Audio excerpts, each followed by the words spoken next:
Mirzani. Kemarin sore saya dihubungi oleh penyidik. Ingat ya, saya dihubungi oleh penyidik dan penyidik sudah menyampaikan bahwa segera melakukan gelar tanpa harus memeriksa Nikita Mirzani. Karena Nikita Mirzani diperiksa tidak mau. Kemarin katanya janji akan didampingi oleh kuasa hukumnya. Lalu kemudian dengan banyak alasan, ya sudah, penyidik ambil sikap. Nah, jadi saya tanya, saya nggak sabar lagi ini, saya bilang, minggu ini insya Allah clear. Begitu naik sidik, saya info kepada kalian. Jangan ada barter-barteran, bos, Kasat Reskrim. Ya, saudara Ardian, saya ingatkan, saya dapat bocoran diduga ya ada yang mencoba memaksakan kasus ini untuk dibarter. Seolah-olah saya dan istri saya melakukan pengeroyokan. Apanya yang dikeroyok? Saya yang duduk, dia yang datang. CCTV ada, dia yang dorong istri saya. Dan saya yang berdarah. Jangan dimain-mainkan, bos. Ya. Jadi jangan kalian pikir kita diam. Saya ada laporan terhadap saya akan patuhi, saya akan berikan keterangan. Itu saya. Laporan Nikita Mirzani, saya diperiksa, saya akan datang. Istri saya sudah diperiksa. Hati-hati. Saya sudah ingatkan Pak Kapolres. Pak Kapolres bilang, bang, saya akan atensi dan saya akan info. Saya bilang, Adinda, saya meragukan Kasat Reskrim Adinda. Karena saya lihat ini tidak belajar dari 2 kasat sebelumnya. Masa kalian tidak juga bercermin? Begitu besar masalah Bintoro, Gogo Galesung, Zulfikar, ya, jangan. Saya dalam minggu ini tidak juga clear, saya akan bergerak sampai ke Kompolnas, sampai ke Propam dan Kapolri. Nah, kemudian tentang Denis Caryesta.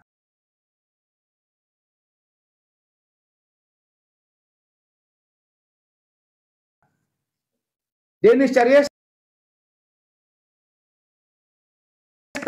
ini laporan saya, ini laporan Frida tadi dia dilaporkan.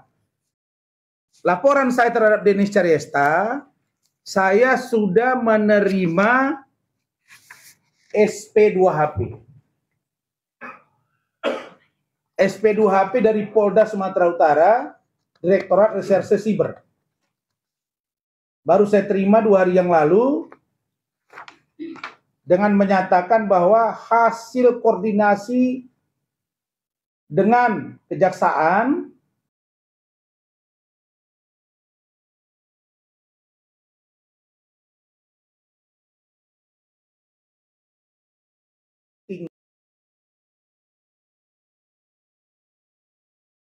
tinggi Sumatera Utara akan dilakukan pemeriksaan ke beberapa orang. Nah, tetapi jangan sampai orang-orang yang begitu ingin Polri presisi, kalian cederai. Dan kalau saya bersuara akan terungkap semuanya. Jadi ingat, tadi juga sudah WA dengan Dir Cyber, Pak Kombes Doni, beliau bilang, bang percayakan. Ya, saya percayakan, pasti ada sesuatu yang dibalik ini, kenapa berkasnya terlalu lama untuk segera disidangkan. Nah, ini sudah status tersangka yang saya laporkan. Barangkali itu.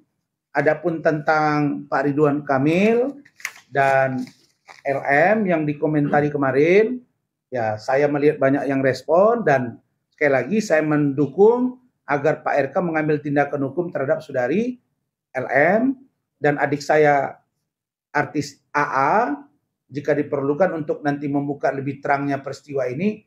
Saya juga insya Allah berkenan untuk membantu. Bukan menyuruh seseorang.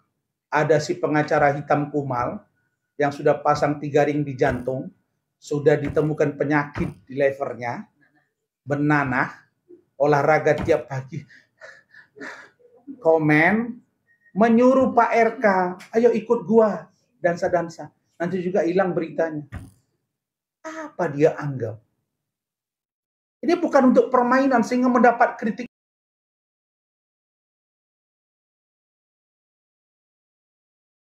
yang pedas dari senior kami, Bang Murakarta Simatupang.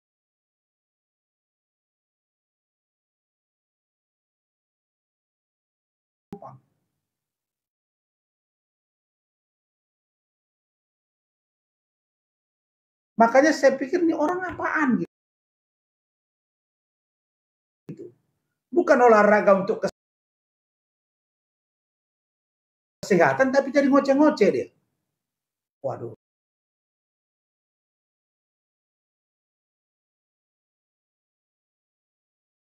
Ini bahaya juga ini gitu. Terlagi gini-gini. Sebelah kiri naik-naik begini, gerak-gerak terus. Saya kira itu dari kami. Silakan jika ada pertanyaan. Bang, soal Denis dong Bang, kan dia ngaku belum ada panggilan Bang. Yang di Polres Sumut itu. Iya, menjawabnya ini. Saya sudah disampaikan kemarin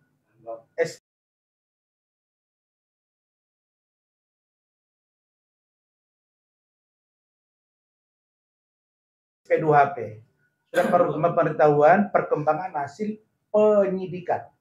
Di sini 11 Maret baru nyampe ke saya beberapa hari yang lalu.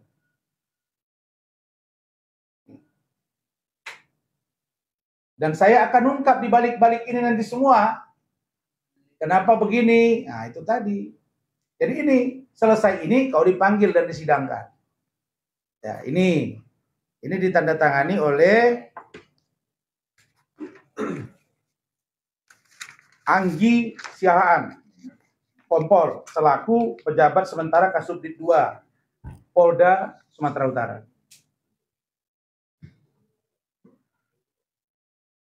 Nah, kenapa begini lama? Saya sudah punya data, tapi diperkuat lagi tadi oleh data baru. Saya kira untuk Denis, saya tetap akan kejar. Kita nggak ada urusan mau dia beranak, nggak beranak, anaknya jelas siapa ayahnya atau tidak, saya nggak ada urusan. Yang penting mulut si Denis ini dengan mulut si Nikita Mirzani ini mesti ditutup.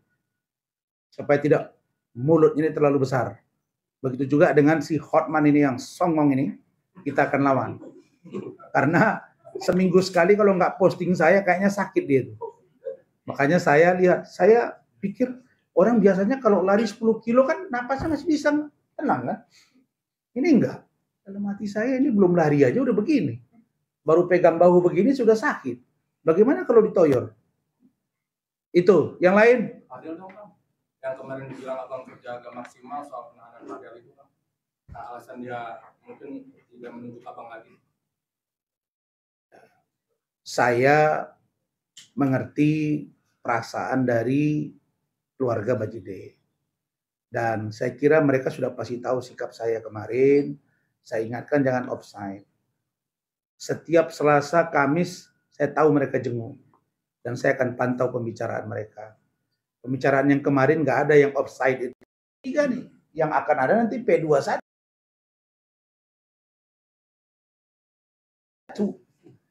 Nah.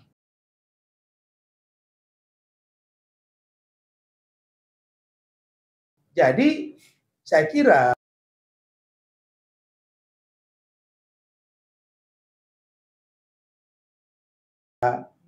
saya minta agar keluarga Bajide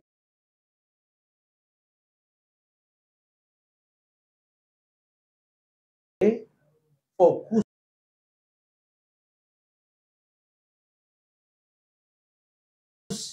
menagih janji. Dan poin yang mengatakan bahwa banyak pengacara yang menawarkan diri untuk membantu Fadel itu dari Pak Umar dan keluarganya. Dan itu kita dengar. Jadi karena itulah setiap klien saya kalau udah viral, misalnya Frida, oh nanti selesai dari sini Pak David datang nih, hubungi Frida, ini begini kami ini nanti Pak apa sih begitu. Tapi kita yang di awal, makanya Frida saya bilang tidak boleh cabut, benar nggak? Nah, jadi akan banyak ini. Mungkin ada fenomena begitu sekarang. Biarlah saya, yang penting ini. Gitu. Nah, oke, yang lain? Pak David, ada mau nanya Pak David? Ya. Kan yang kita tahu kan ada pelanggaran juga dari Ombudsman. Temuan pelanggaran. Ya betul. Nah, sudah sejauh mana yang kasus Pak David yang di Polres Jakarta Utara itu?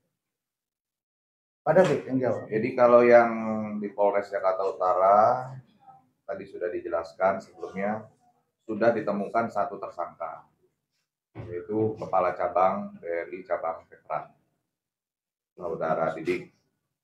Dan kemarin mendapat informasi dari penyidik Polres Jakarta Utara, sudah sempat dilayangkan panggilan pertama untuk diperiksa sebagai tersangka sebelum Hari Raya Idul Fitri. Namun yang bersangkutan tidak hadir.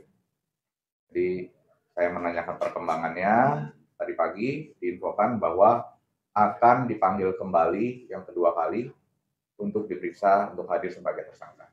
Kalau tidak jemput paksa itu. Ya kemungkinan itu ranahnya penyidik lah, saya nggak bisa intervensi. Ya, prinsip kami mengejar agar jangan saja satu, tapi yang lain. Karena diduga ada pemufakatan jahat, ada mens rea yang menyebabkan klien kami rugi. Jadi memang itu harus dikejar. Satu lagi untuk yang Kejora itu masih. Iya, dalam proses pengajuan memori kasasi. Memori kasasi ini juga kita akan asistensi supaya kelihatan gitu, supaya menghilangkan, maaf ya, dugaan ada, biasalah ada dugaan nanti dikerjasama dengan ini gitu-gitu. Tapi Pak David ini orangnya dia nggak mau terungkap begitu saja, dia nggak mau langsung ungkap. Jadi yang pasti kecurigaan kita tetap kita akan pantau. Jadi ini kasus memang harus kita kejar dan saya berharap teman-teman terutama dan minggu depan itu saya sudah